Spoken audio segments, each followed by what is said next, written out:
Well, that was a game. We got a game. I think. Oh, oh boy. Not the performance that we were looking for in the 49ers' first preseason game of the year. Not at all close, but you already know what we're going to do. We're going to talk about it. We're going to break it down, drop an SDS in the chat, and then we're going to talk about it all right after this.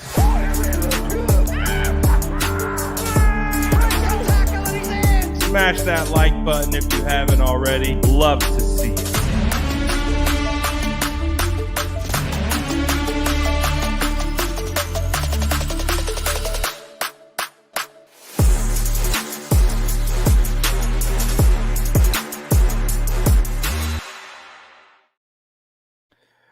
Oh boy, ladies and gentlemen, the 49ers versus Raiders preseason game has come to an end.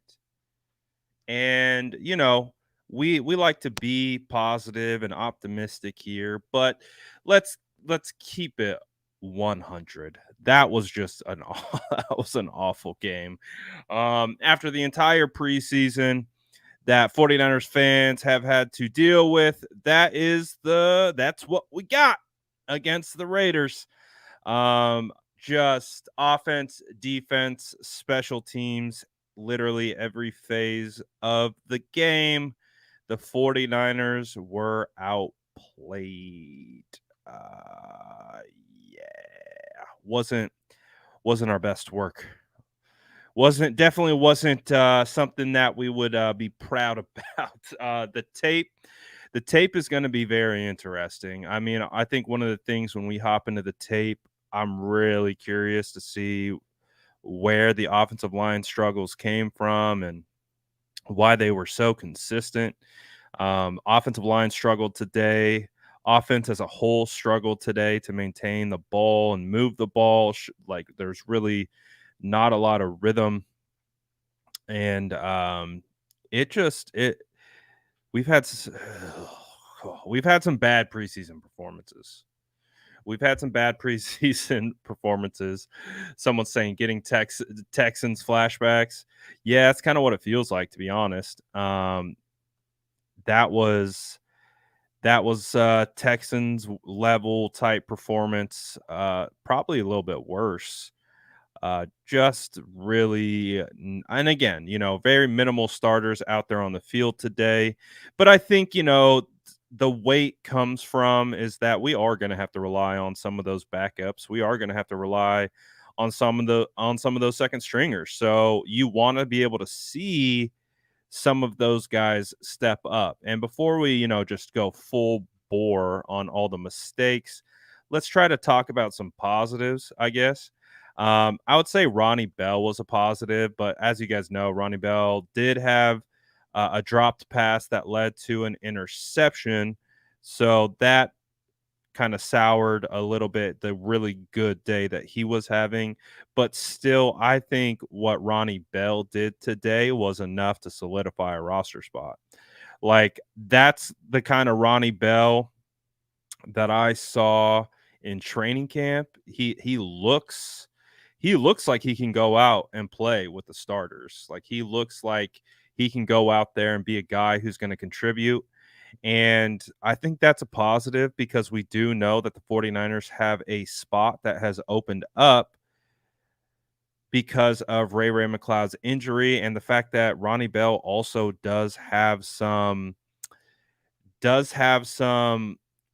uh returnability. I would say Deshaun Jameson looked like the better returner on the day, but Ronnie Bell, I think, was a bright spot today. Who else? Who else was a bright spot on the day before we get to the not so bright spots? I thought TDP looked all right for what he had. I didn't see any running lanes opening up for TDP. You could see some of the physicality, you could see some of the explosiveness, the one cut ability that he has. He was your leading rusher on the day. I definitely thought TDP looked better.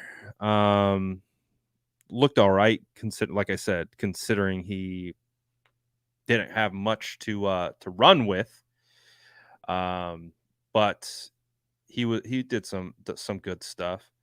I see the Ambry Thomas had a better day. Ambry Thomas definitely struggled, especially since on that first touchdown um, that the Raiders scored, Ambry did have an opportunity to come off the edge and create some havoc and stop the running back in the backfield, but it just didn't happen.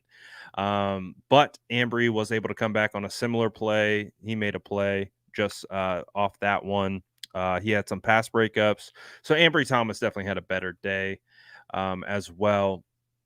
I do agree that I saw Justin talking about it. The rookie linebackers definitely played well today. I thought the rookie linebackers, D. Winters and Jalen Graham, were making plays all over the field. I feel like you could definitely see their speed and the speed that Jalen Graham and D. Winters bring to the table. They definitely look like they're going to be some really solid linebackers. Marcelino McCrary Ball, he kept popping up. He would find himself around the ball. So I think the linebackers, did all right. All things considered. I'm trying to think. We had Cleveland Farrell get his revenge sack. So that was cool to see Cleveland get a dub off the edge and get home for a sack against his former team. So that was a positive, I would say. And so, but I would say any other positives, I think that was really it. Deshaun Jameson showed that he looks pretty solid in as a returner. I thought Deshaun Jameson looked pretty good. I think he has a shot at making this roster, so it's going to be really interesting to see how he ultimately does. Uh, what else? Yeah, there's not really many positives. Darnold, I guess it's time to talk about the quarterbacks. It's hard to not talk about the quarterbacks and the offensive line in one. Offensive line did not have a good day at all. The depth of the O line is definitely showing as a glaring weak spot so far. Um, Offensive line, yeah, I would say Tay Martin looks pretty good as well. Offensive line definitely struggled really bad early on, whether it was creating running lanes, whether it was creating a solid pocket for the San Francisco 49ers to play in. It just wasn't a good day. It just was not a good day by that 49ers offensive line. The offensive line just looked overpowered, overmatched in almost every facet of the game. And as you guys know, I break down the offensive line every week. And so it's gonna be interesting to see what and why the offensive line looked as bad as they did.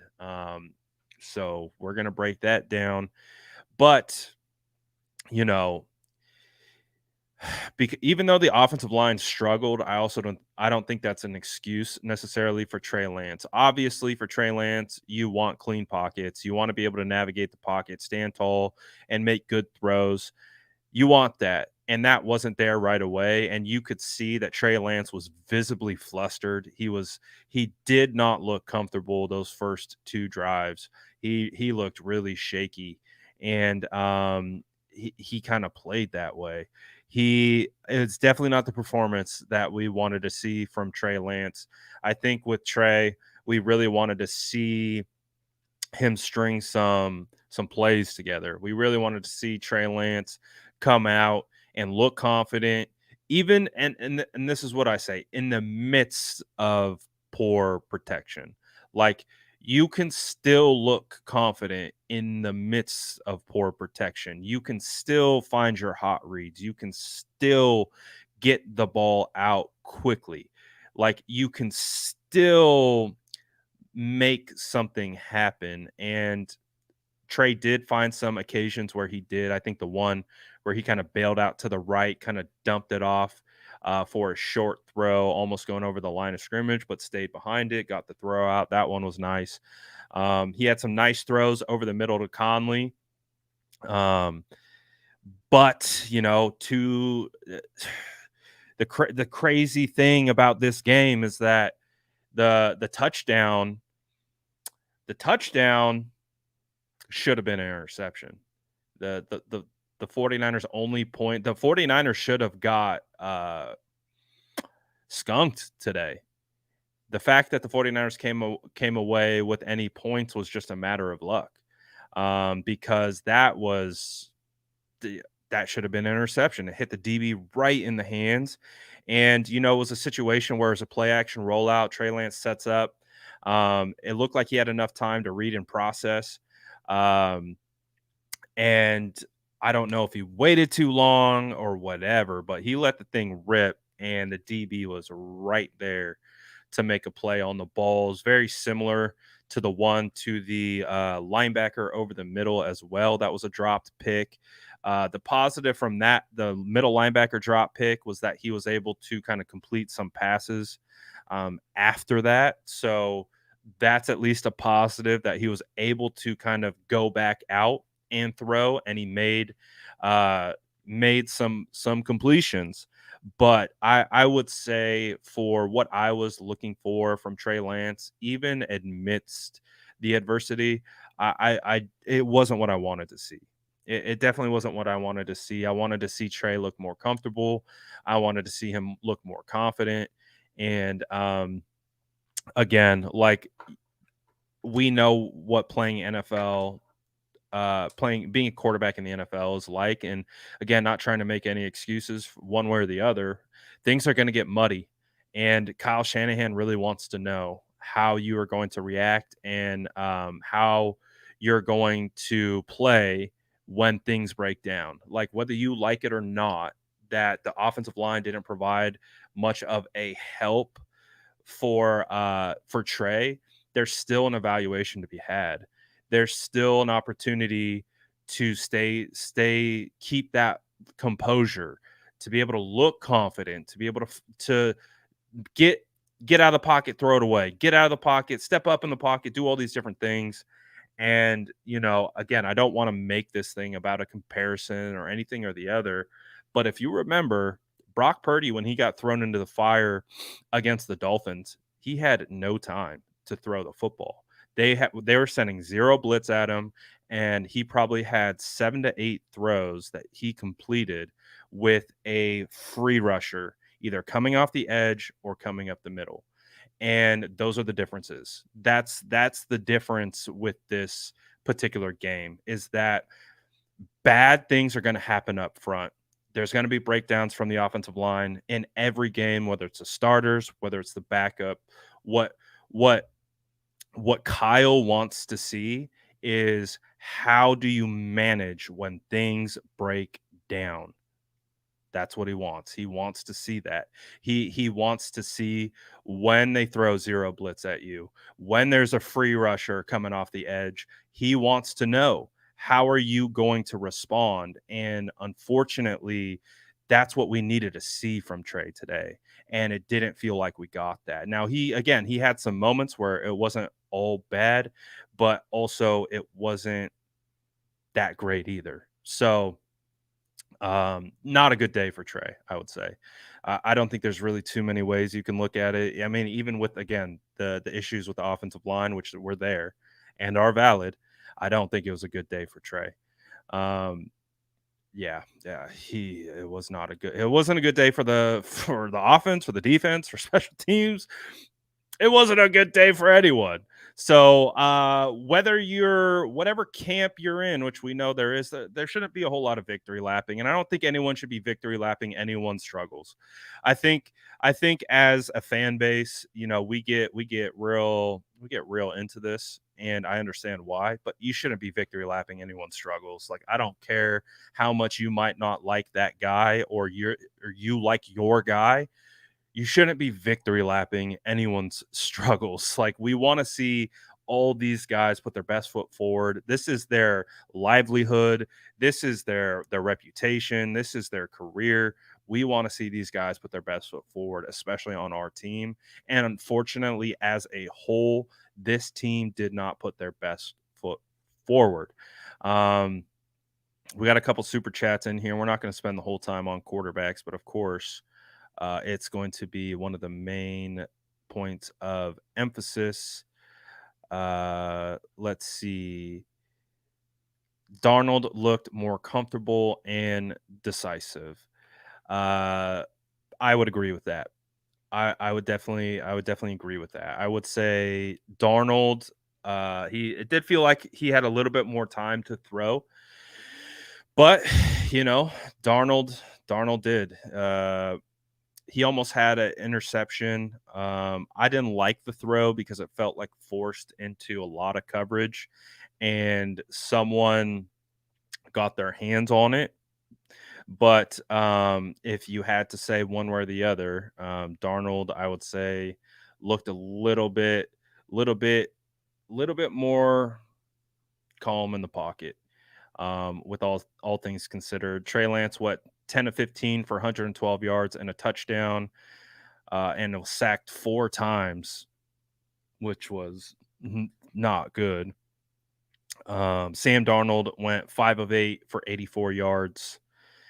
And Brandon Allen went 5 of 8 for 36 yards and an interception. Um, so, again, it wasn't like we're out here having the best performances possible by anyone. Again, everyone struggled on the day, and everyone wants to compare against each other. But you know, Darnold had the nice throw down the right sideline to Ronnie Bell. Um, After that throw that I didn't like, that felt like it was forced into coverage, he was able to come back and he hit Ronnie Bell again. I thought it was interesting though that Kyle Shanahan did not give Sam Darnold even the full third quarter. Did you notice that?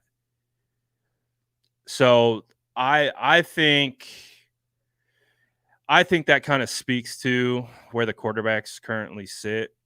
And, to be honest, like I think part of the struggles that, Kyle has had with Trey is kind of the kind of shakiness, he would hold the ball a little too long and things like that. And, I think I can't believe we've spent so much time on the quarterback 2 battle, man. It's crazy. It's crazy that it might be Sam Darnold at this point, but yeah, it's a crazy scenario.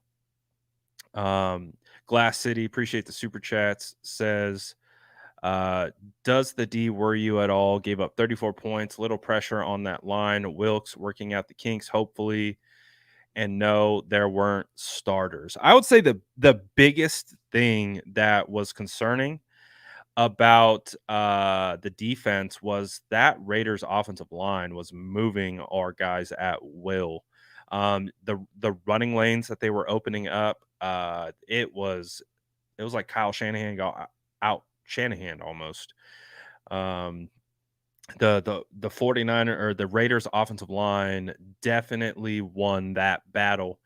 Obviously, um, Isaiah Oliver got beat for I couldn't tell what the coverage was if he was playing zone, but if he was playing zone or man, it looked like a zone. But that the guy in his zone still scored, and it looked like he got caught with his eyes in the backfield, and they just threw it right off of him. And that's a start. That's your starting nickel right there. So that was an unfortunate play. But again, it's hard to be concerned about super ultra hit the panic button because we didn't have all our starters out there, not even close to all of them. And it's going to look a lot different when you put Talano Hufanga, Fred Warner, Dre Greenlaw, you put Javon Hargrave, Eric Armstead. It's going to look insanely different. So um, I'm not I'm not gonna, be concerned because we didn't watch the first team starters. We didn't watch Charvarius Ward. We didn't watch Deommodore Lenoir. We didn't watch those guys. So it's hard to be concerned about about a position group, that doesn't even have or it's not even at full strength. You know what I mean? So, but it wasn't good. That's for sure. Was not good at all. It's pretty ugly, actually. It's pretty gross. Not fun. Not fun to watch. Um, not a good performance by any stretch of the imagination. Is it time to talk about Jake Moody? Because I would probably have to say, like, if we're really going to, talk about poor performances, you got to put Jake Moody right there with that offensive line, if not putting him at the top of the list. I mean, those misses, like, clearly his leg isn't an issue. We know he can kick the football. This is where when I look at those kicks, uh I think he had a shank. No, it wasn't really a shank. It like faded on him to the left, and then the second one was a shank to the right, like a big shank. That to me is mental. Like that's again, Moody looked good in practice, and that's why that was my mistake for anointing Moody the guy in practice. But um I did see someone post something about Moody, or not Moody, about I think it was Justin Tucker missed like half of his kicks in his rookie preseason. So hey, maybe there's still hope. Maybe that again, I don't know the first thing about scouting a kicker, um, and any of that, but yeah, it was the exact opposite of what we wanted to see. The exact opposite. Um whew. And now and now uh what Moody already has to work against is the stigma that he's a bust. And that's why when the 49ers drafted the kicker in the third, that's what I said. Remember? I don't know if you guys remember. Um But I said drafting a kicker in the third round is like when you take a quarterback in the top 5. Um, and I said I'm nervous about that pressure. I'm nervous about the expectations that come along with that, because you could have a great leg, and that could be true, but when that pressure starts creeping in and the lights come on, that's a whole different scenario, right? Like that's different. That's different. And now, not only with the expectations that Moody has, now he missed his first 2 kicks badly. So now Niners are going to be on his neck. And we know how Niner fans can be, man. Niner fans are ruthless. So I guarantee you, if you actually let's look. Let's look. I'm just gonna look. Let's see if we can look at this together. Um, what does Jake Moody's comments look like on Instagram? I just want to see again because we've been here before. We know what it is. Uh, I would not be surprised if 49er fans have went to his comment section and started berating him for missing his. Yep, there it is. Yep, yep, they're already there. They're already there. I see, bro, WTF, dot, dot, dot, dot, dog poop. Um, oh, someone had a nice comment. Keep your head up, man. I like that. Someone said, come on, Moody, play like I thought you would. Um, again, man, like, this fan base is gonna let you know, when you don't do good, and it doesn't matter if it's a preseason game or anything like that, and that's been the biggest thing with Moody was how's he gonna be able to handle the pressure? How's the pressure of being that high pick going to translate? He still has time.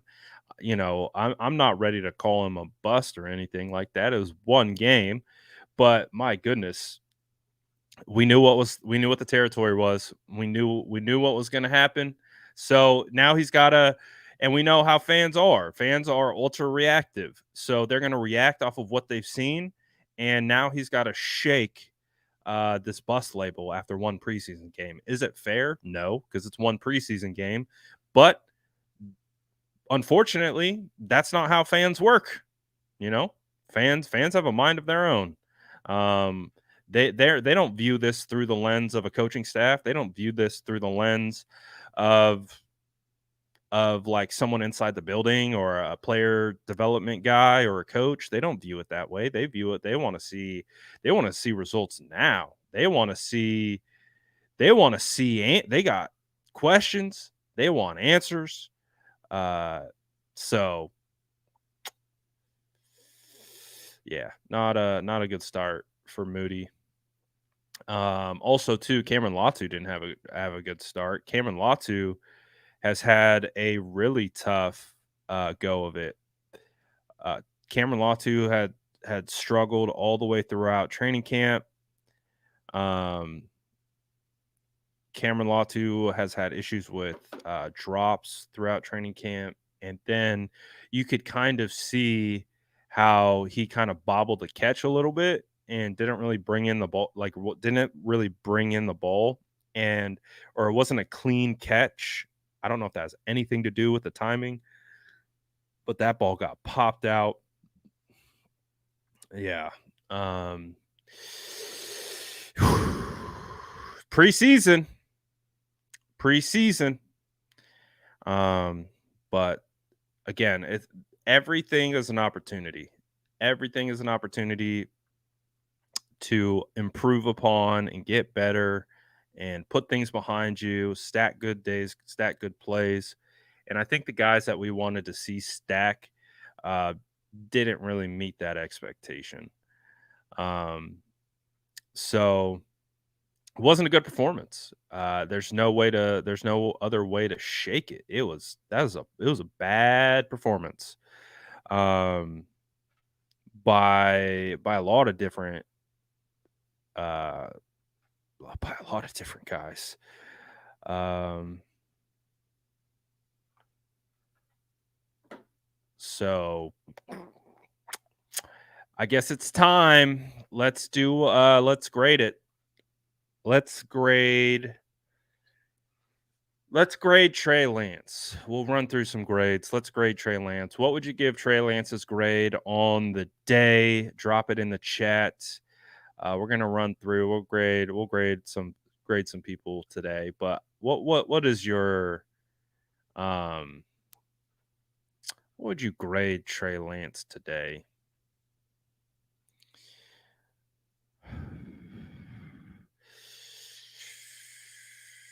Doesn't look great. Doesn't look great. Yeah, grades are not great. Highest grade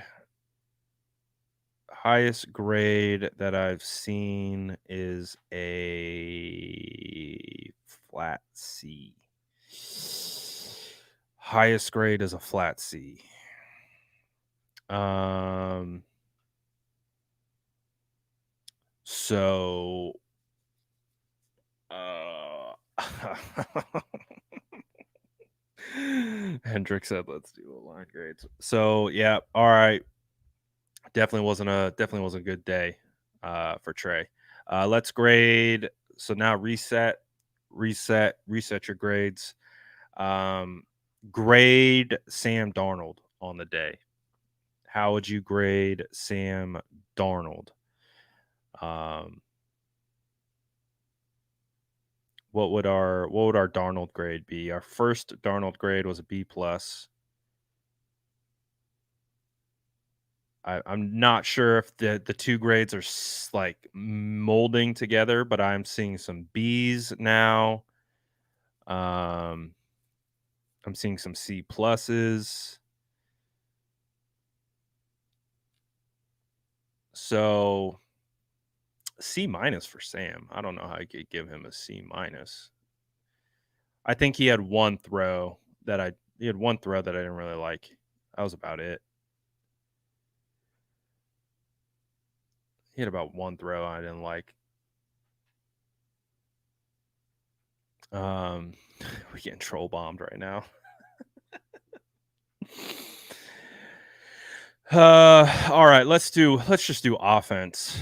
Let's reset. Let's grade the offense. How are we grading the offense as a whole? Because that includes quarterbacks, that includes O line, that includes tight ends, wide receivers.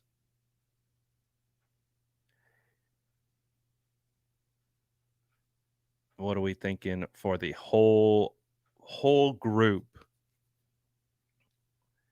Whole offense as a unit. All three quarterbacks, everything. Um it was a huge mess for the most part. It was disgusting. Again, the only reason why the 49ers have points is because their defensive back couldn't catch the ball that was thrown right to them. Ross Dwelly, the best player. Ross Dwelly had a good game. Hey, shout out Ross Dwelly. That was a great catch. Yeah, that was a bad, bad, bad football by the 49ers offense. I know we've come to expect a lot from the 49ers offense, so it was bad. I'd give it a D minus. I I'm pretty optimistic with grades. I'd give it a D minus, real close to a F plus. Do F plus are F plus is a thing? Can we give a F plus? Because it was pretty bad, but they had some moments. So that's why I give it a D minus. I was underwhelmed by the 49ers offense today. O line, quarterbacks, Ronnie Bell looked good. I thought TDP looked good. Jordan Mason looked good. Uh, Isaiah Winstead had 2 catches for 22 yards. Dwelly had 3 catches for 18. Fumagalli had 2 for 30. Willie Snead had 1 for 12. Tay Martin had 2 for 15. All right, let's do defense. Now reset it. Give me your defensive grades for the 34 points given up to the Raiders.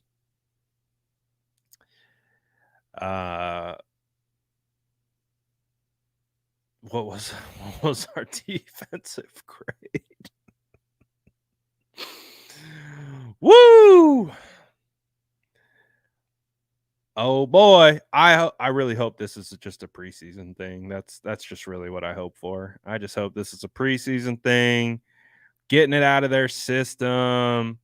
You know, let the backup shine a little bit. Because that was a poo poo performance today. Yeah, it was not good. It's not good today. Not a good day.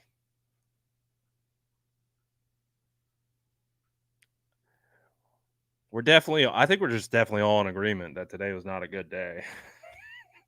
It's just not a quality day by the 49ers by any stretch of the imagination. Just a horrendous performance by all of those who participated. Oh, just yeah, it's not good. Not good. Grade the coaching. All right, fine. Grade the coaching. How should you guys grade the coaching? I would say that there's only a couple guys that would come out of this grade or come out of this game with a positive grade. Um, Only a couple guys. A handful. You could probably count on two hands on, the guys that had positive impact today. So again, I think we understand. It wasn't a good day. Wasn't a good game. Um, it's one of those games that you kind of like throw into the fire, and you just hope you never think about it again. And you hope that it's just kind of a one-off scenario. It just kind of, not that great, not that great, not that great at all. And hopefully, um, you're able to you're definitely able to get better on this. So let me ask you guys this: with what we saw from this particular outing, which was not good, um, do you guys think that the 49ers should play Brock Purdy, the starting offense, starting defense, uh, next preseason game? What do you guys think about that? Should we be nervous? I mean, definitely wasn't a good preseason game.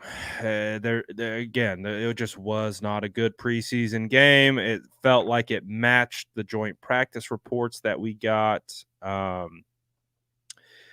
But it's really hard to be nervous because I haven't seen the starters yet. I felt the starters looked good. I mean, and this kind of goes back to what I saw in training camp. Like the first team offense looked like night and day better than when it was being run by Trey Lance or Sam Darnold. Like the fact that people were trying to make it like it was much closer than it was just wasn't true, because towards the end of training camp, Brock Purdy with the starting offense looked good. Like they were moving the ball. Brock was getting the ball out quick. He was getting it to where it needed to go, just like we saw from last year.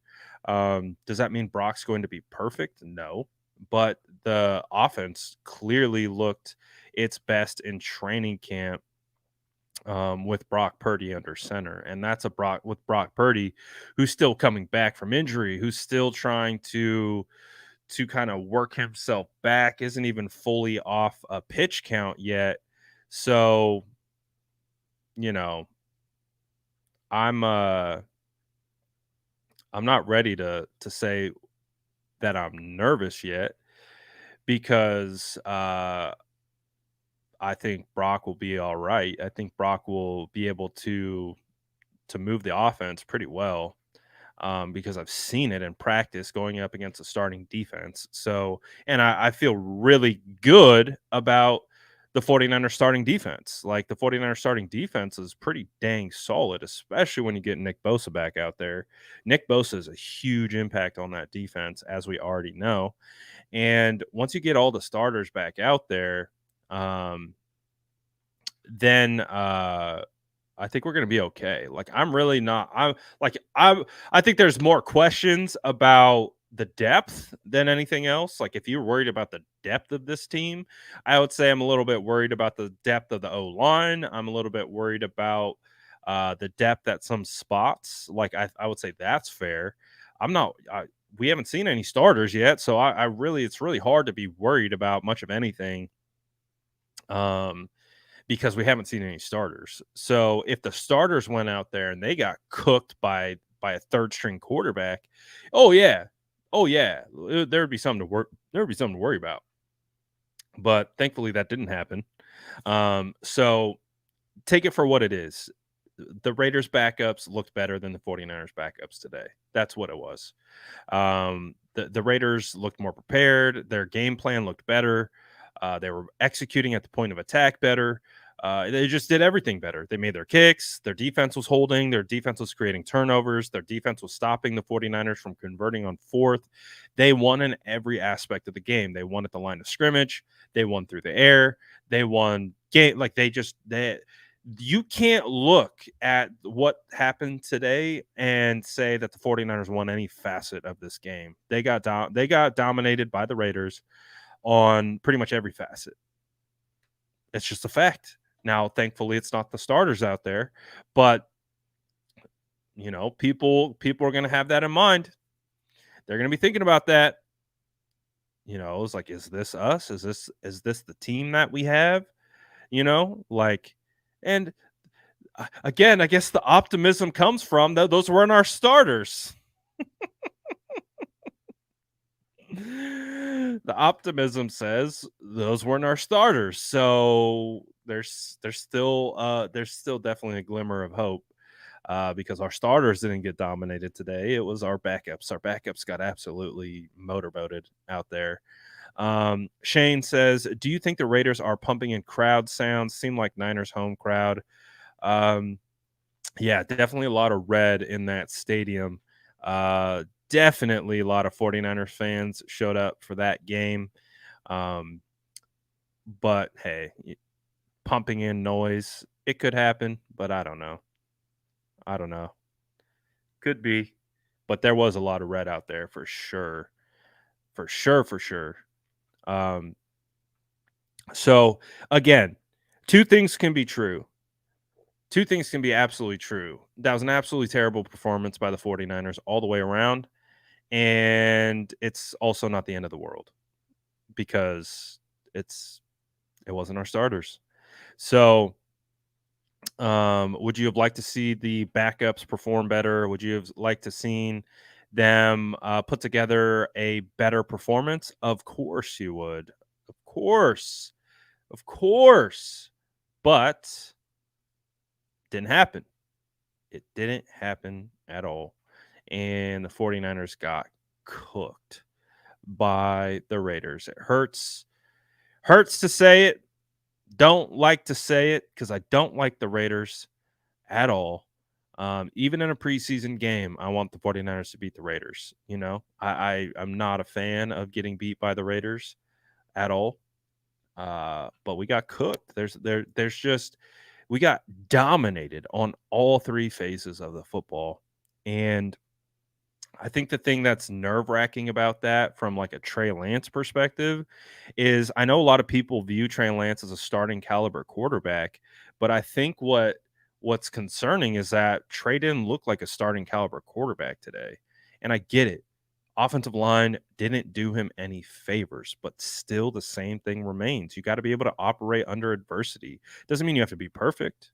Doesn't mean doesn't mean you have to just turn into Superman and stiff arm your way through an entire defense by yourself. No, that's not what we're looking for. That's not what we're evaluating.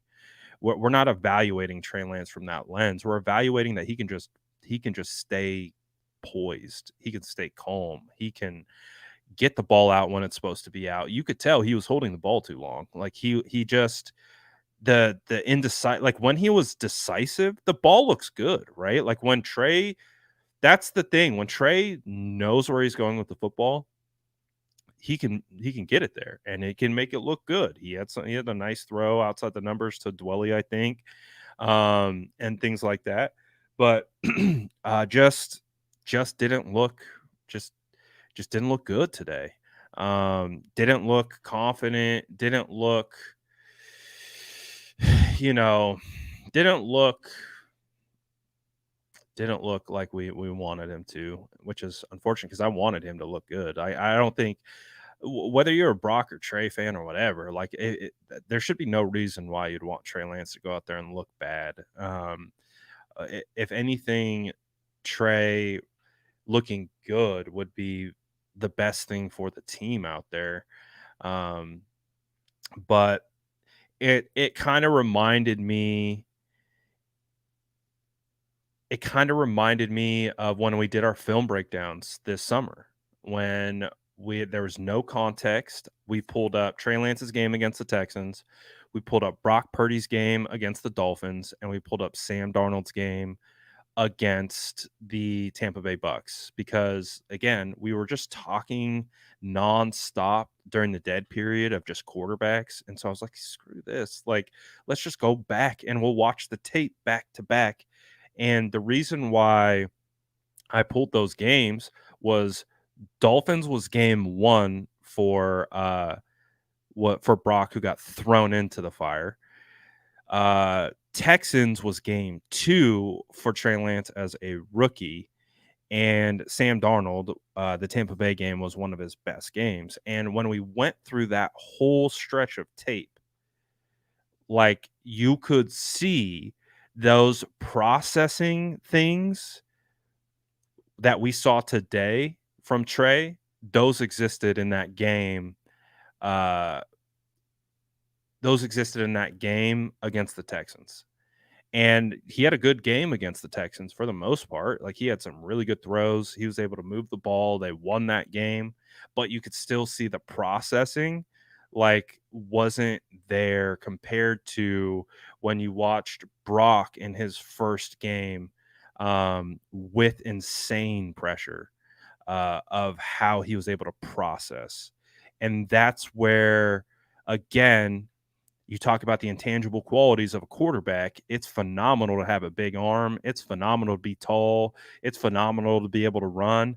But if you don't have the intangible aspects of playing football, which is processing at a high level, being able to be confident and have poise and do all those things, that is going to be harder to be successful at quarterback. And right now, that Trey that we saw today, again, even amidst the adversity of having a really bad offensive line in front of him, um, you still have to be able to process within that realm. You still have to be able to make decisions.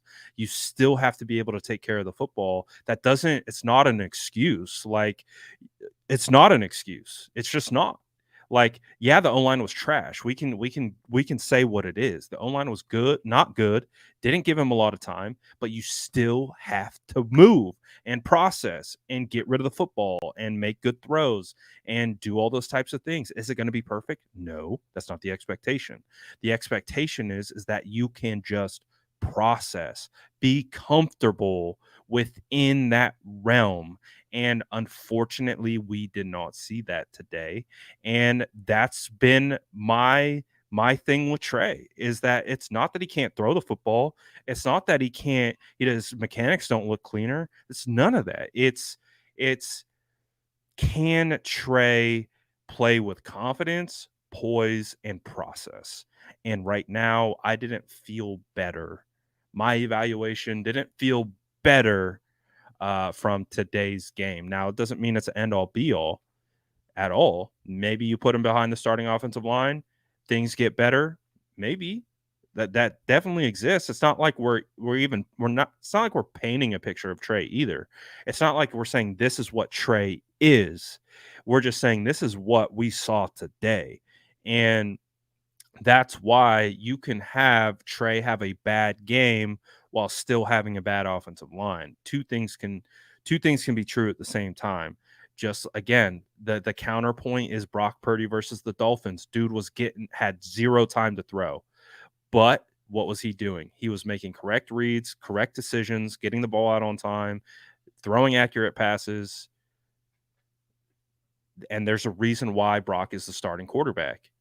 And I know a lot of people have had a really hard time quantifying why Brock, who's smaller, has a weaker arm, and all of these things, and was Mr. Irrelevant, is playing over Trey Lance. And what we saw today was why. So far. Doesn't mean Trey's done. Doesn't mean Trey can't get better. Doesn't mean Trey can't improve. But that's where Trey needs to improve, is in that area of the field where he struggled today. That's always been the area of improvement. We've always known he's needed to clean up the mechanics, but he did that. Now the next thing is taking that next step forward in his development and cleaning up the processing, the confidence, being able to stand tall amidst adversity and know you're going to take a hit and still deliver that pass. And so we'll see. We'll see. There's still some preseason games left, so we'll see how Trey bounces back. Again, it's the story isn't written off one preseason game. It's really not. But definitely wasn't what we wanted to see. That's for sure. Um, definitely wasn't what we wanted. Um, will we see more starters in the next game? I would imagine we would. Um, I I would imagine, but again, it's hard to tell. It's really hard to tell. Um, so we'll see. We'll see what the outcome is. We'll see how it progresses and moves forward. Um, but yeah, there more questions I think have bubbled up than answers from today's. At least questions about like where Trey is and like where Trey is in his development and all those different types of things. I definitely don't think that this was even again. People are going to talk about it. People are going to talk about um, what spot he was put in, and they're going to talk about the offensive line struggles. And valid, very valid.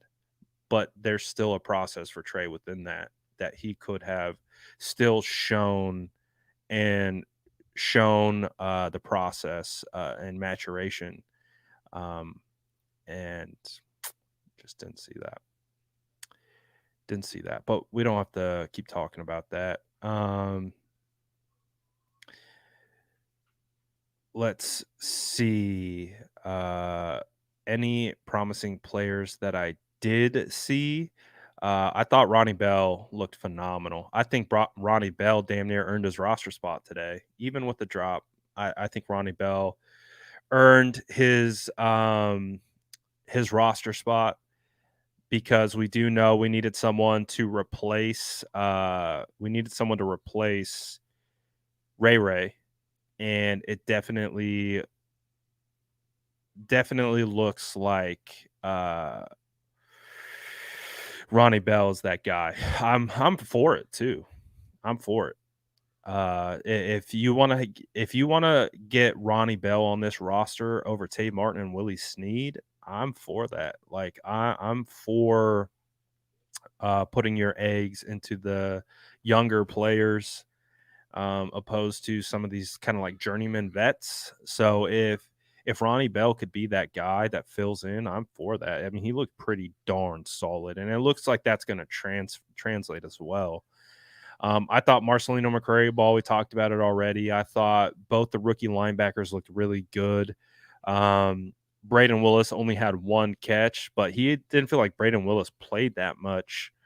But Braden Willis is by far the best tight end. The man, like I've talked about it. I'm really not trying to like keep bringing this up all the time, but the 49ers like drafting Latu and not drafting offensive tackle depth to me is just such a 49ers move. They just do not value all O-line through the draft. I just don't understand it. Like, yes, they were able to get um, Aaron Banks, he's a second round pick. Jalen Moore's a fifth round pick. And Burford's a fourth round pick. And Colton McKivitz is a former fifth round pick. But oh boy, like you could have gotten Brady. You probably could have gotten Willis or Latu in the fifth round. You could have grabbed some offensive tackle depth that you could develop into the future, and you had two guys, Freeland and Saldivari. Like, oh my gosh, like if they turn into guys, I'm gonna lose it. Like if Saldivari and Freeland turn into future starters, like it's gonna be one of those draft things that just stick with me. Um, it really is. Like, and I hope it's not the case. My hope is that Latu turns into a guy. He turns it around, and he's fine. And this little thing that happened, this offseason, we laugh about it and we're like, oh, remember when Latu couldn't catch anything? Ha ha ha ha. Like he's a great player now. That's the hope, right? Like I don't want Latu to not be a good player. I want Latu to be a good player. Absolutely want him to be a good player. Um, but if those other guys turn into starters and Latu washes out like that's just going to be one of those draft day things that just sticks with me, you know, like it's just going to stick with me. There's no shaking it. Like I can't help but naturally like just think about that. Um, but it is what it is. And so my hope is that Latu turns it around. My hope is that Latu gets it figured out, can regain his confidence, and we laugh about this one day. Same thing with Jake Moody. That's my hope. My hope one day is that we laugh about this performance. We laugh about how worried we got off of Jake Moody's first performance, right? Like that's the hope, is that one day we're sitting on the live and we're just like, remember when we all thought Moody was not good? And there's still plenty of room for that. There's like, we don't have to just like make definitive evaluations off one preseason game. That's also the thing to take away from this game, is that we can't make one definitive, like we're stacked. We're again, just like we treated training camp. We're building out our Rolodex for each player, and we're starting to tie together the areas of where we have concerns. We're starting to tie together where the positives are. We're starting to tie together where guys can improve. That's what scouting is. Scouting is trying to build a case study on a player of positives, negatives, and room for development. And it's not going to happen with one game. It's not going to happen with two games. It's not going to happen with one practice. You got to string things together. And what is going to paint the picture is more consistency over time. So with guys like Latu, with guys like Jake Moody, there's still time for these guys to get it corrected and get back together and get it back on track. So I think for the most part, like I'm definitely not gonna make any definitive statements from the young guys, because there's still plenty of room to grow. If you're a third, fourth, fifth year player, we have enough to look at. So my opinions of fourth, fifth, you know, sixth year players, those are going to be definitive, for sure. Ambry Thomas, where has this been? Hey man, shout out to Ambry, dude. He had a play where he could have made a play in the backfield and stopped a touchdown, and I was like, oh boy. It's like, here we go again. But Ambry rebounded. Ambry stepped up. He did well. He had some PBUs. I thought Ambry looked definitely, he could have spiraled, right? Like he could have just been like, it's over for me.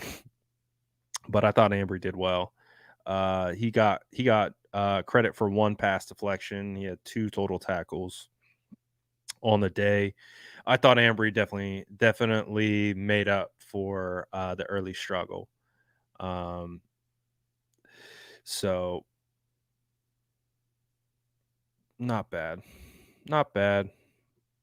And Ambry has been on cut watch for me. So that, I think that performance, you talk about a 30-year player, that's a big performance. Like he had to go out there and show what he's capable of.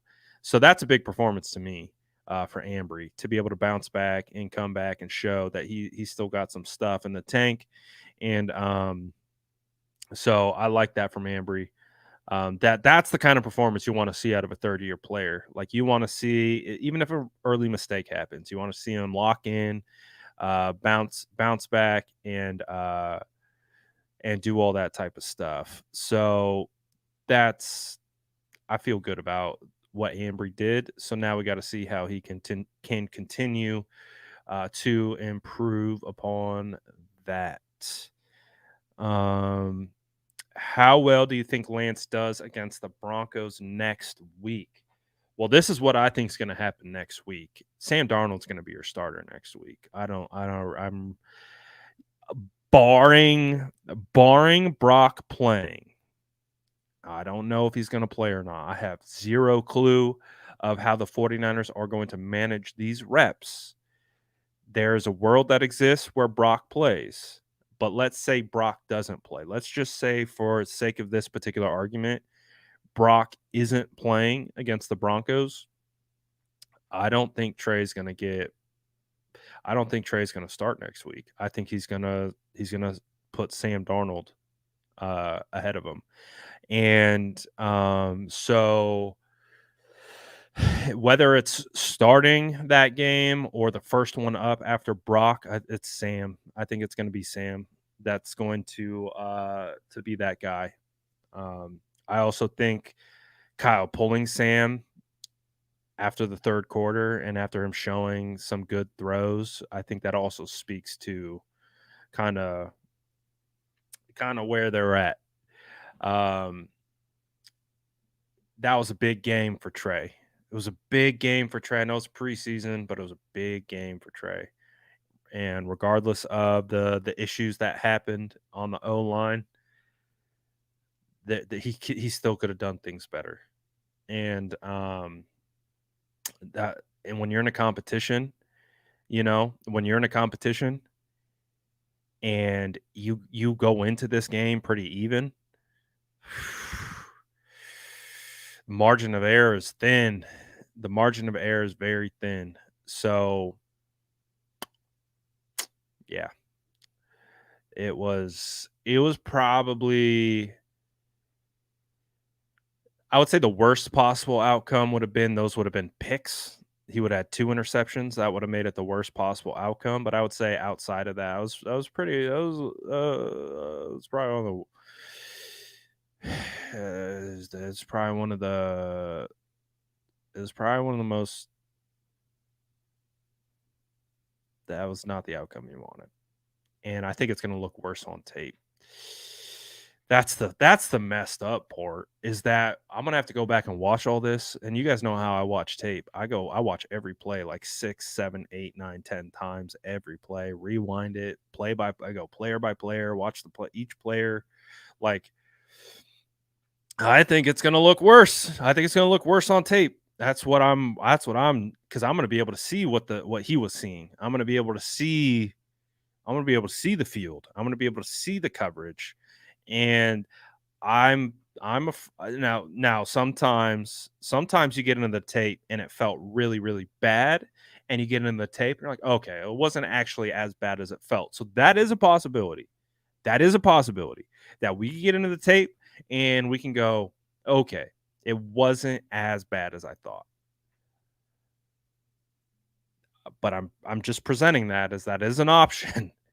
But God, it didn't feel good. Didn't feel good today. Didn't feel good today. Didn't feel good at all. So I don't want to talk too much about the future. I just want to kind of focus on today's performance, or lack thereof. Just kind of a dud, kind of a stinker today, from the 49ers standpoint. Definitely wasn't something that we wanted to see. It was pretty bad. But again, anyways, shout out to all you guys for tapping in per usual. Shout out to you guys for rocking with us on the live reaction show after the game. Appreciate you guys watching. And no, I'm not doing any early predictions. We'll say predictions for next week, because we got cooked. We got cooked today. But all good.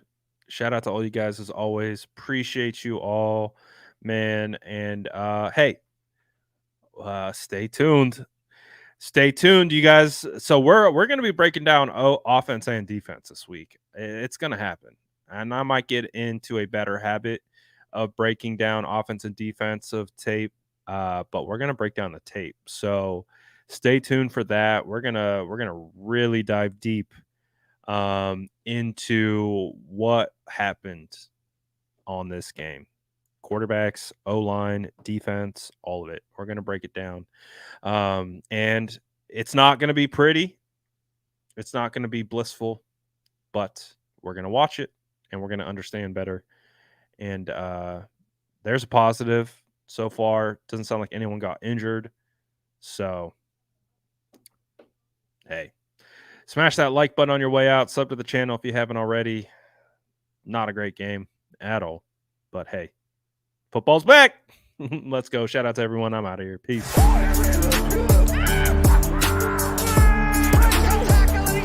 Smash that like button if you haven't already. Love to see it.